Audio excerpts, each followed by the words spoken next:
انسانی برادری ہلاکت کی طرف جا رہی تھی. وہ ہلاکتیں کیا تھیں؟ بیٹیاں زندہ دفن کر دی جاتی تھیں، پیدا ہوتے ہی بیٹیوں کو دفن کر دیا جاتا. رحمت عالم صلی اللہ علیہ وسلم کی خدمت میں، سرکار دو عالم صلی اللہ علیہ وسلم کی خدمت میں ایک غمزدہ انسان آیا. آنکھوں میں آنسو تھے، چہرے پہ ملال تھا، رنج اور دکھ کی تصویر بن کر آیا. کہنے لگا اللہ کے محبوب، میں بہت بڑا مجرم ہوں، بے چین رہتا ہوں، بے قرار رہتا ہوں، مجھے سکون دلوائیے. میں نے اسلام قبول کرنے سے پہلے ایک جرم کیا تھا، اس کی یاد مجھے چین نہیں لینے دیتی. رحمت عالم صلی اللہ علیہ وسلم نے فرمایا وہ جرم کیا تھا؟ فرمایا میں نے اپنی زندہ بیٹی کو دفن کر دیا تھا. اللہ کے رسول صلی اللہ علیہ وسلم نے فرمایا یہ بھی کوئی نئی بات نہیں، ساری قوم یہی کر رہی تھی. کہنے لگا مگر قوم 9 مولود بچیوں کو دفن کرتی تھی، چھوٹی بچیوں کو پیدا ہوتے ہی دفن کر دیتے تھے، اور میں نے اس وقت بیٹی کو دفن کیا جب وہ ذرا بڑی ہو چکی تھی، شعور میں قدم رکھ چکی تھی. اس نے میرے سامنے ہاتھ جوڑے تھے، زندگی کی بھیک مانگی تھی، پھر پوری تفصیل بتائی. گھر میں بچے کی امید تھی. میں سفر تجارت پر جا رہا تھا، گھر میں کہہ گیا لڑکا پیدا ہو تو پرورش کرنا اور لڑکی پیدا ہو تو زندہ درگور کر دینا. واپس آیا، بیوی نے بتایا لڑکی پیدا ہوئی تھی، ہم نے اسے زندہ درگور کر دیا تھا. کچھ سالوں کے بعد ایک بچی آئی میرے گھر میں، اس کی باتیں میرے دل میں اترتی گئیں. اس کے چہرے میں اتنی کشش تھی کہ میری نظر ہٹتی ہی نہیں تھی. وہ بولتی تھی تو میرے دل کی دنیا میں ہلچل مچ جاتی تھی.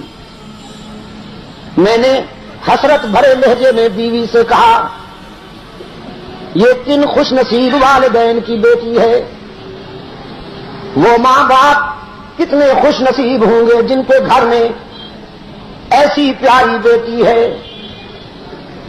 بیوی نے سمجھا شاید اس کے سینے میں انسانیت بیدار ہو گئی ہے، بڑا اچھا موقع ہے بتا دینے کا. کہنے لگی پھر اگر تمہیں یہ پسند آئی ہے تو یہ تیری بیٹی ہے.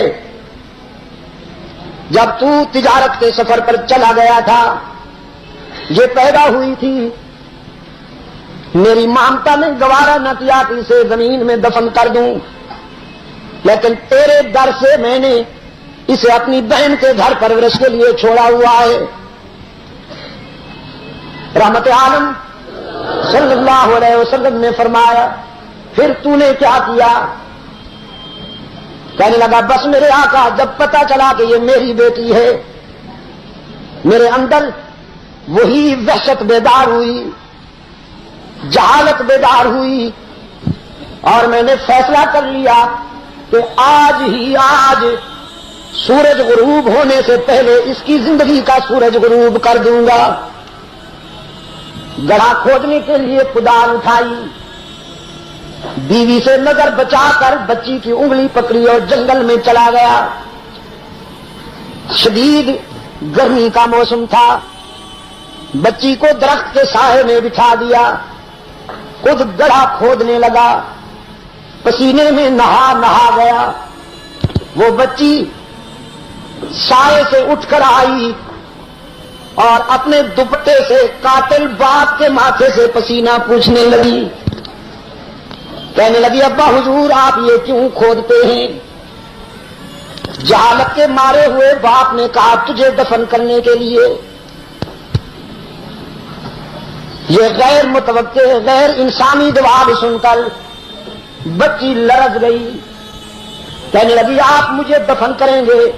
کیوں؟ کون سی خطا ہو گئی؟ کون سا جرم ہوا ہے مجھ سے؟ جہالت کا مارا ہوا باپ کہنے لگا تیرا بیٹی کی حیثیت سے پیدا ہونا ہی جرم ہے، ہم بیٹیوں کو زندگی کا حق نہیں دیا کرتے۔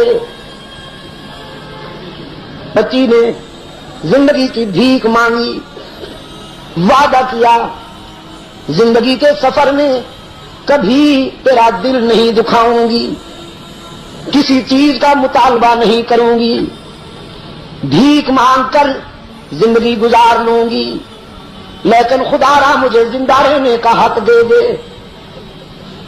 رحمت عالم صلی اللہ علیہ وسلم کی آنکھوں سے آنسو تہرائے، فرمایا پھر تو نے اس کی اپیل منظور نہ کی؟ کہنے لگا نہیں اللہ کے محبوب، مجھ پر وحشت سوار تھی، میں نے اس کے بالوں سے پکڑ کر گڑھے میں پھینکا، وہ تڑپتی رہی، میں مٹی ڈالتا رہا، اس نے آخری چیخ مار کر کہا تھا ابا رحم کر، لیکن میں نے اسے ہمیشہ کے لیے خاموش کر دیا۔ رحمت عالم صلی اللہ علیہ وسلم کی آنکھیں برس پڑی، فرمایا تو نے اسلام قبول کر لیا ہے، اللہ تو تجھے معاف کر دے گا کہ یہ آدم خور غلطی تو نے زمانہ کفر میں کی تھی، لیکن میرے سامنے سے اٹھ جا کہ مجھے تیری آنکھوں سے اس معصومہ کے خون کی جھلک نظر آتی ہے۔ چل کے روشن ضمیرو،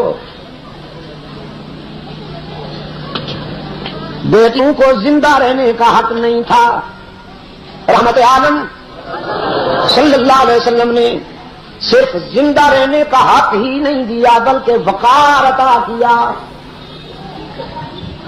پھر بیٹی سامنے آتی تو رحمت عالم احترام میں کھڑے ہو جاتے، شفقت میں کھڑے ہو جاتے، فرمایا بیٹی فروختنی بھی نہیں ہے، سوختنی بھی نہیں ہے، نہ یہ بکنے کے قابل ہے کہ اسے منڈی میں بیچو، نہ یہ جلانے کے قابل ہے کہ اسے زندہ درگور کر دو، بیٹی تو